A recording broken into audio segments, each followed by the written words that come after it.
குரு வாழ்க, குருவே துணை. அன்னைக்கு வணக்கம், தந்தைக்கு வணக்கம். எனக்கு ஜோதிடம் கற்றுக் கொடுத்த அனைத்து குருமார்களுக்கும் வணக்கம். 5 கரத்தனை ஆணை முகத்தனை இந்தின் இளம்பிறை போலும் எயிற்றனை நந்தி மகந்தனை ஞானக் கொழுந்தினை புந்தியில் வைத்தடி போற்றுகின்றேனே. என் குலதெய்வம் இஷ்ட தெய்வத்தையும் வணங்குகிறேன், நவகிரகங்களையும் வணங்குகிறேன். எனக்கு மேடை பேச்சுக்கு வாய்ப்பு கொடுத்த madam Kavitha Sakthivel madam, Eswari madam அவர்களும் என்னுடைய குருமார்கள் தான், அவர்களையும் வணங்கிக் கொள்கிறேன். சுந்தரராஜா பெருமாள் ஐயா அவர்களையும் வணங்குகிறேன். இப்பொழுது நம்ம பார்க்க இருப்பது நவாம்சத்தினுடைய சூட்சுமங்கள் அப்படின்னு சிறு பகுதியை மட்டும் நம்ம பார்க்கலாம். இப்போ ஒவ்வொரு கட்டத்திலையும் பார்த்தோம் அப்படின்னா நவாம்ச கட்டமும் இருக்கும், ராசி கட்டமும் இருக்கும். இப்போ நம்ம ராசி கட்டத்தை மட்டுமே வச்சு தெளிவான பலன்கள் கூற முடியாது.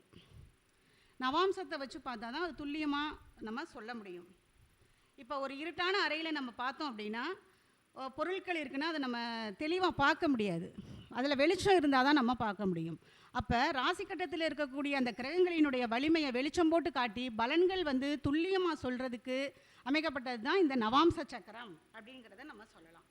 இப்போ ஒரு ஜாதகத்தில் சூரியன் உச்சமாக இருக்குது, சுக்கிரன் நீசம் ஆயிடுச்சு அப்படின்னு இருந்தது அப்படின்னா நம்ம நீசம் ஆயிடுச்சு நம்ம வருத்தப்பட தேவையில்லை. அடுத்து நம்ம அதே சுக்கிரன் நவாம்சத்தில் எப்படி இருக்குது அப்படிங்கிறத பார்க்கணும். நவாம்சத்தில் ஆட்சி உச்சம் பெற்று வலிமையோடு இருந்தது அப்படின்னா அது ஒரு நல்ல அம்சமாக நம்ம அதை எடுத்துக்கணும். அது வரவேற்பத்தக்க விஷயமாக இருக்கும்.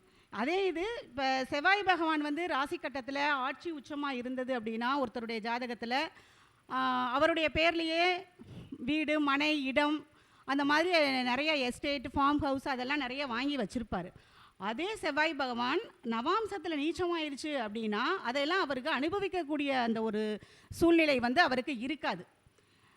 அவர் இப்போ எக்ஸாம்பிள் சொன்னோன்னா அவர் வெளிநாட்டில் இருப்பார், ஊட்டி, கொடைக்கானல் இந்த மாதிரி இடங்களில் வாங்கி போட்டிருப்பார். ஆனால் அந்த எஸ்டேட்டில் ஒரு வேலைக்கு ஆள் வச்சுருப்பார், அவர் தான் அதை பார்த்துட்ருப்பார்.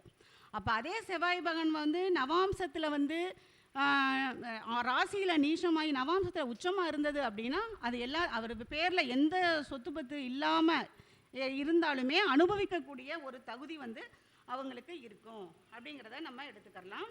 அதுதான் இப்போ எதுவுமே வாங்குறதுக்கே வழி இல்லை, ஆனால் நல்ல நவ அம்சத்தோடு இருக்கான் அப்படின்னு கூட சொல்லுவாங்க இல்லையா. அதுதான் அந்த நவாம்சத்தில் ஆட்சி நல்ல வலிமையோடு இருக்கிறக்கூடிய அந்த இதாகும். அப்புறம் இதே இது நம்ம லக்னாதிபதியையும் பார்க்கணும். லக்னாதிபதி நவாம்சத்தில் நல்ல வலிமையோடு இருந்தால்தான் அது வலிமையான நபர் அப்படிங்கிறத எடுத்துக்கலாம். அவர் நல்ல ஒரு ஜென்டில்மேனாகவும் இருப்பார். அந்த லக்னாதிபதி ஆட்சி உச்சம் பெற்று வலிமையோடு இருந்தால் சகலமும் கைகூடும் அமைப்பு அவருக்கு இருக்கும். அதே லக்னாதிபதி நவாம்சத்தில் நீச்சமாயிடுச்சு அப்படின்னா அவருடைய வாழ்க்கை கொஞ்சம் சிறப்பு மிக்கதாக இருக்காது.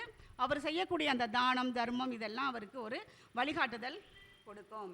அவர் இப்போ லக்னாதிபதி நவாம்சத்தில் நல்ல ஆட்சி உச்சம் பெற்று வலிமையோடு இருந்தது அப்படின்னா அவருக்கு சகலமும் கைகூடும் அமைப்பு இருக்கும். அவர் எந்த துறையில் இருந்தாலுமே ஒரு நல்ல பொறுப்போட, தலைமை மிக்கவராக, நல்ல பேரோட விளங்குவார் அப்படிங்கிறத எடுத்துக்கணும். இதே இது நீசமாயிருச்சு நவாம்சத்தில் அப்படின்னா எங்கே போனாலும் அவருக்கு பிரச்சனை தான் இருக்கும், நிறைய பகை, போட்டி, தொந்தரவு இருக்கும், ஒரு நிம்மதியற்ற ஒரு நிலை இருக்கும். இதே லக்னாதிபதி நவாம்சத்தில் பார்த்தோம்னா நட்பு வீட்டில் இருந்ததுன்னு வச்சுக்கோங்களேன், அவரை சுற்றி இருக்கக்கூடிய அந்த நபர்கள் நல்ல பாசிட்டிவ் பர்சன்ஸோடு இருப்பாங்க, அவருடைய வளர்ச்சிக்கு உதவுவார்கள், அவரை சுற்றி நல்ல ஒரு அலை இயக்கம் ஏந்துக்கிட்டே இருக்கும். இதே லக்னாதிபதி நவாம்சத்தில் பகையிலையோ நீசத்திலையோ இருந்தால் நெகட்டிவ் பர்சன்ஸ் கூட இருப்பாங்க, சுற்றிலும் இருக்கக்கூடிய நபர்கள் வேஷம் போடும் நபர்களாகவும் இருப்பார்கள் அப்படிங்கிறதையும் நம்ம எடுத்துக்கலாம். அப்புறம் பார்த்தா சரி, இந்த மாதிரி பகை வீட்டிலையோ நீச வீட்டிலையோ லக்னாதிபதி இருந்துச்சு, அதுக்கு என்ன தான் செய்கிறது அப்படின்னு நினச்சிட்டு நம்ம வருத்தப்படக்கூடாது. என்ன செய்யலாம் அப்படின்னா நம்ம பிறந்த கிழமை அன்னைக்கு அந்த லக்னாதிபதிக்குரிய கிரகம் இருக்கு இல்லையா, அந்த கிரகத்தினுடைய உலோகத்தை நம்ம தானமாக கொடுக்கலாம். குருமார்களுக்கு கொடுக்கலாம், சகோதர சகோதரிகளுக்கு, இல்லை நம்மளை சுற்றி இருக்கக்கூடிய உறவினர்களுக்கு, சொந்தக்காரர்களுக்கு அந்த கிரகத்தினுடைய உலோகத்தை நம்ம அதை தானமாக கொடுக்கலாம். லக்னாதிபதி என்ன கிரகம் இருக்குது அப்படின்னு பார்த்துட்டு அந்த இப்போ சூரியன் இருந்தது அப்படின்னா தாமிரம், செவ்வாய் அப்படின்னா செம்பு கொடுக்கலாம், புதன்னா பித்தளை, சந்திரன்னா ஈயம், குரு பகவான் அப்படின்னா தங்கம், சுக்கிரன் அப்படின்னா வெள்ளி, சனி பகவான்னா இரும்பு பொருட்கள், இந்த கட்டிட வேலை செய்பவர்களுக்கெல்லாம் இந்த இரும்பு மண் சட்டி அது மாதிரி வாங்கி கொடுக்கலாம். அப்புறம் ராகு கேது அந்த மாதிரி இருந்தது, பகைவின் வலிமையற்று இருந்தது அப்படின்னா கருங்கல் வந்து நம்ம கோயிலுக்கு இந்த மாதிரி நம்ம தானம் செய்யலாம். இல்லாட்டி அந்த லக்னாதிபதி வந்து என்ன கிரகத்தில் இருக்கோ அந்த கிரகத்தினுடைய தானியத்தை வந்து நம்ம வெல்லம் சாப்பாடு இது மாதிரி கலந்து பசுமாட்டுக்கு வந்து நம்ம அதை சாப்பிட கொடுக்கும்போது நம்ம அந்த லக்னாதிபதியை வந்து மென்மேலும் வளர்ச்சி அடைய செய்யலாம். நம்மளுடைய வாழ்க்கையும் வந்து சிறப்பாக இருக்கும் அப்படிங்கிறத நம்ம தெரிஞ்சுக்கலாம். இப்போ அது நம்ம இது வந்து எப்போ செய்யணும் அப்படின்னு பார்த்தா, இதை வந்து நம்ம வந்து பிறந்த கிழமை அன்னைக்கு செய்யலாம். பிறந்த கிழமைக்குன்னு ஒரு சக்தி இருக்குது. அன்னைக்கு நம்ம அசைவம் சாப்பிடக்கூடாது, கடன் வாங்கக்கூடாது, யாரையும் திட்டக்கூடாது. இந்த மாதிரி நம்ம செஞ்சுட்டு இருந்தாலே நம்மளுக்கு வந்து ஒரு 50% அளவு நம்மளுடைய கர்ம பலன் வந்து குறையும் அப்படிங்கிறதையும் நம்ம தெரிஞ்சுக்கலாம். இப்போ நவாம்சத்துலேயும் நல்ல நிலையில் இருக்குது, இருந்தாலும் எனக்கு பலன் இல்லை அப்படின்னா நம்ம என்ன எடுத்துக்கலாம் அப்படின்னா, அந்த லக்னாதிபதி எந்த இடத்துல இருக்காரு அப்படிங்கிறத பார்க்கணும். அதே லக்னாதிபதி இப்போ நெருப்பு ராசியில் இருந்தார் அப்படின்னா நம்ம குலதெய்வம் கோயிலுக்கோ அல்லது இஷ்ட தெய்வம் கோயிலுக்கோ இல்லை நம்ம வீட்டுக்கு அருகில் இருக்கக்கூடிய விநாயகர் கோயிலுக்கோ ஒரு 9 விளக்குகள் நம்ம போட்டு வரும் பொழுது நம்ம அந்த லக்னாதிபதியை வந்து நம்ம மேன்மைப்படுத்தலாம். நம்ம வாழ்க்கையில் நல்ல ஒரு மாற்றம் ஏற்படும். இதே லக்னாதிபதி நிலராசியில் இருந்தது அப்படின்னா பௌர்ணமி அன்னைக்கு குலதெய்வம் கோயிலுக்கு போயிட்டு அந்த ஒரு மஞ்சள் துணியில் அந்த குலதெய்வம் சன்னதிக்கு எதிர்த்த மாதிரி இருக்கக்கூடிய இடத்துல மண் எடுத்துகிட்டு வந்து அதை வந்து பெண்கள் தான் எடுக்கணும், பௌர்ணமி அன்னைக்கு தான் எடுக்கணும். எடுத்துகிட்டு வந்து ஒரு வீட்டில் பூஜை அறையில் பித்தளை தட்டில் பரப்பி வச்சு நம்ம அதை வழிபட்டு வரும் பொழுதும் நம்ம அந்த லக்னாதிபதியை மேன்மைப்படுத்தலாம், ஒரு நல்ல மாற்றம் ஏற்படும். அப்புறம் காற்று ராசியில் இருந்தது அப்படின்னா 2க்கும் மேற்பட்ட ஊதுபத்திகள் எடுத்துக்கொண்டு நம்ம என்ன வயதோ அந்த வயதுக்கு ஏற்றவாறு நம்ம தெய்வத்துக்கு முன்னாடி அந்த தூபம் காட்டி வரும் பொழுது நம்மளுக்கு நன்மைகள் உண்டாகும். இதே லக்னாதிபதி நீர் ராசியில் இருந்தது, நவாம்சத்தில் அப்படி இருந்தது அப்படின்னா என்ன செய்யலாம்னா, நம்மளுடைய காவல் தெய்வம் அல்லது சப்த கன்னிகளுக்கு வந்து பித்தளை சொம்பில் நீர் ஊற்றி அபிஷேகம் செய்து அதுக்கு சந்தன குங்குமம் போட்டு வச்ச வழிபாடு அபிஷேகம் செய்து வரும் பொழுது நம்ம வந்து அந்த பாதிப்பிலிருந்து மீளலாம். இப்போ கன்னிமார் நம்மளுக்கு கிடைக்கல அப்படின்னா கூட செம்பருத்தி செடிக்கு நீர் ஊற்றுனா கூட அந்த ஒரு ஈக்குவலாக ஆகும். செம்பருத்தி செடிக்கு வந்து அந்த சூரியனுடைய வைப்ரேஷன் வந்து அதிகமாக இருக்கும் அப்படிங்கிறத சொல்லுவாங்க. இப்போ ஒரு ஆணுக்கு வந்து இப்போ திருமணம் லேட் ஆகுது, என்ன செய்யலாம் அப்படின்னா, ஆணுக்கு அப்படின்னா சுக்கிரனை பார்க்கணும். அந்த சுக்கிரன் வந்து எந்த ராசியில் இருக்குது அப்படிங்கிறத பார்க்கணும். அது நெருப்பு ராசியாக இருந்தால் விளக்கேற்றலாம். இப்போ நம்ம மேல் சொன்ன அந்த வழிபாட்டையே அப்படியே செய்யலாம். நிலராசி அப்படின்னா மண் எடுக்கிறது, இந்த மாதிரி சொன்னோம் இல்லையா. காற்று ராசினா ஊதுபத்தி காட்டலாம். நீர் ராசி அப்படின்னா சப்த கன்னிகளுக்கு வழிபாடு பண்ணுறது, அந்த மாதிரி நம்ம பண்ணிக்கலாம். அடுத்து பார்த்தோம்னா இப்போ 2ஆம் அதிபதி. இப்போ 2ஆம் அதிபதியும் அதே மாதிரி தான் ராசியிலேயே நம்ம பார்க்கக்கூடாது. நவாம்சத்தில் எப்படி இருக்குது, ஆட்சி உச்சம் பெற்று இருந்தது அப்படின்னா அவங்களுக்குள்ள அந்த குடும்பத்தில் நல்லா ஒற்றுமையாக இருக்கும், குடும்ப உறவு நல்லா சிறப்பாக இருக்கும் அப்படின்னு எடுத்துக்கலாம். இது 2ஆம் இடத்து அதிபதி வந்து நவாம்சத்தில் பகையோ நீஷமோ வலிமையற்று இருந்தது அப்படின்னா குடும்பத்தில் கொஞ்சம் பிரச்சனைகள் ஏற்படும். இப்போ நவாம்சத்துலேயும் சரி ராசி கட்டத்துலேயும் சரி அந்த 2ஆம் அதிபதி வந்து ஒரு பகை வீட்டிலேயோ நீச வீட்டிலேயோ வலிமையற்று இருந்தது அப்படின்னா அவங்க கொஞ்சம் குடும்பத்தை விட்டு விலகி இருந்து தொழில் செய்வது வந்து அவங்களுக்கு ஒரு நல்ல ஒரு முன்னேற்றத்தை கொடுக்கும் அப்படிங்கிறத சொல்லலாம். அப்புறம் பார்த்தோம்னா இந்த நவாம்ச கட்டத்தை பார்த்த வரைக்கும் முக்கியமாக வந்து சந்திரன் சுக்கிரனும் நல்லா பார்க்கணும். ஏன்னா திருமண பொருத்தம் பார்க்கும்போது இந்த நவாம்சம் வந்து நம்ம முக்கியமாக பார்க்க வேண்டியதாக இருக்கும்.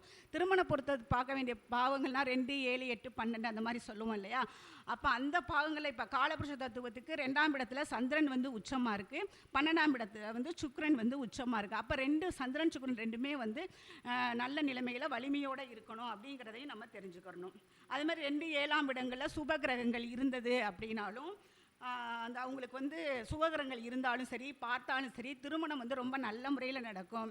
அவங்களுக்கு வந்து திருமண வாழ்க்கையும் குடும்ப வாழ்க்கையும் மிக மிக சிறப்பாக அமையும் அப்படிங்கிறதையும் நம்ம தெரிஞ்சுக்கலாம். அப்புறம் நவாம்சத்தில் நம்ம என்ன பார்க்கலாம் அப்படின்னு எடுத்துக்கிட்டோம்னா, நவாம்சத்தில் வந்து எந்த கிரகம் முதல்ல வலுவாக இருக்குது, குலைந்துள்ளது அப்படிங்கிறதையும் நம்ம பார்க்கலாம். இப்போ சூரியன் வந்து நவாம்சத்தில் வலு குறைஞ்சிருக்கு அப்படின்னா அவர் போய் எங்கே போய் நல்லது செஞ்சாலுமே அவருக்கு கெட்ட பேர் தான் ஏற்படும். இது சந்திரன் நவாம்சத்தில் வலிமை குறைந்து அப்படி இருந்ததுன்னா அவர் வாழ்க்கையே ஏமாற்றம் தான், ரொம்ப பேர் அவரை ஏமாற்றி கொண்டே தான் இருப்பார்கள். இது செவ்வாய் வந்து வலிமை குறைந்து இருந்தது அப்படின்னா சகோதர சகோதரிகளுக்கிடையே பிரச்சனை அந்த மாதிரி வரும். புதன் அப்படின்னா டாக்குமெண்ட் பிரச்சனை, ஜாமீன் கையெழுத்து போடுறது, அப்புறம் தாய்மாமன் விஷயத்துலையும் நம்மளுக்கு பிரச்சனை ஏற்படும் அப்படிங்கிறதையும் தெரிஞ்சுக்கலாம். குரு வந்து வலிமையற்று நவாம்சத்தில் இருந்தது அப்படின்னா பண விஷயம், குழந்தைகள் விஷயம், நகை அந்த மாதிரி விஷயங்கள்லையும் நம்மளுக்கு ஒரு பாதிப்பு, மன உளைச்சல் கொடுக்கும். சனி பகவான் இருந்தது அப்படின்னா தொழிலில் போட்டி போகை, அந்த பகை, அது மாதிரி பிரச்சனைகளும் ஏற்படும். அது மாதிரி நவாம்சத்தில் முக்கியமாக பார்க்குறது 7ஆம் பாவகம் அப்படிங்கிறத பார்ப்போம். அந்த 7ஆம் பாவகத்தில் வந்து அசுப கிரகங்கள்ங்கிறது இருக்கக்கூடாது. சூரியன், செவ்வாய், சனி, ராகு, கேது அந்த மாதிரி அசுப கிரகங்களும் இருக்கக்கூடாது.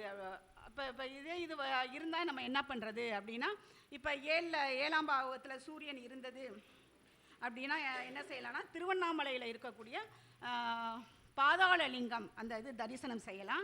7ல் செவ்வாய் இருந்தது அப்படின்னா திருச்செந்தூர் முருகன் கோயிலில் இருக்கக்கூடிய பஞ்சலிங்க தரிசனம் அது வழிபட்டு வரும்பொழுது அந்த பாதிப்பிலிருந்து நம்ம மீளலாம். அப்புறம் 7ல் சனி இருந்ததுன்னா கும்பகோணம் அருகிலுள்ள குத்தாலத்தில் பாதாள சனி வழிபாடு நம்ம செய்து வரலாம். இப்போ 7ல் ராகு அப்படின்னா ராமேஸ்வரத்தில் இருக்கக்கூடிய பாதாள பைரவர் வழிபாடு செய்யலாம்.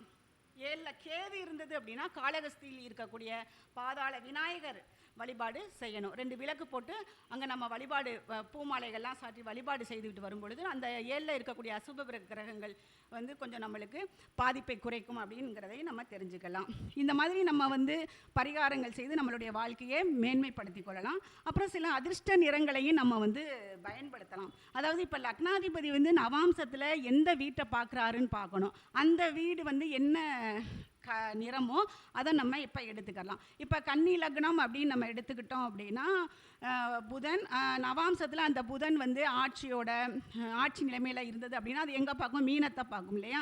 அப்போ குரு பகவான், அப்போ குரு வந்து மஞ்சள் நிறமாக நம்ம அதை பயன்படுத்தி வரும்பொழுது நம்மளுக்கு பிடித்த கலர், ட்ரெஸ்ஸில் இருந்து நம்மளுடைய டேபிள், இந்த மாதிரி நம்மளுடைய என்னென்ன யூஸ் பண்ணுறோமோ அதெல்லாம் நம்ம பயன்படுத்தும் பொழுது அது நம்மளுக்கு ஒரு நல்ல ஒரு அதிர்ஷ்டத்தை கொடுக்கும் அப்படிங்கிறதையும் நம்ம தெரிஞ்சுக்கலாம். அப்போ நம்ம ராசி கட்டத்தை மட்டுமே வச்சு நம்ம பலன் பார்க்கக்கூடாது. நவாம்சத்தையும் நம்ம பார்த்தா தான் ஒரு துல்லியமான பலன் சொல்ல முடியும். அந்த மாதிரி மேலே ஏதாவது நம்ம இருந்தது அப்படின்னா இந்த மாதிரி பரிகாரங்களை நம்ம மேற்கொண்டு நம்ம வாழ்க்கையை வளமோடும் நலமோடும் மாற்றி அமைத்து கொள்ளலாம் என்று கூறி என்னுடைய சிந்தனையை முடித்துக்கொள்கிறேன். எனக்கு பேச வாய்ப்பு கொடுத்த திருப்பூர் சகோதரிகள் கவிதா மேடம் அவர்களுக்கும் ஈஸ்வரி மேடம் அவர்களுக்கும் என்னுடைய நன்றியை தெரிவித்துக் கொள்கிறேன். சுந்தரராஜ பெருமாள் ஐயா அவர்களுக்கும் என்னுடைய நன்றியை தெரிவித்துக் கொள்கிறேன். ஈஸ்வரி மேடம் அவர்களும் கவிதா மேடம் அவர்களும் சுந்தரராஜ ஐயா அவர்கள் குடும்பமும் வாழ்க வளமுடன். நன்றி.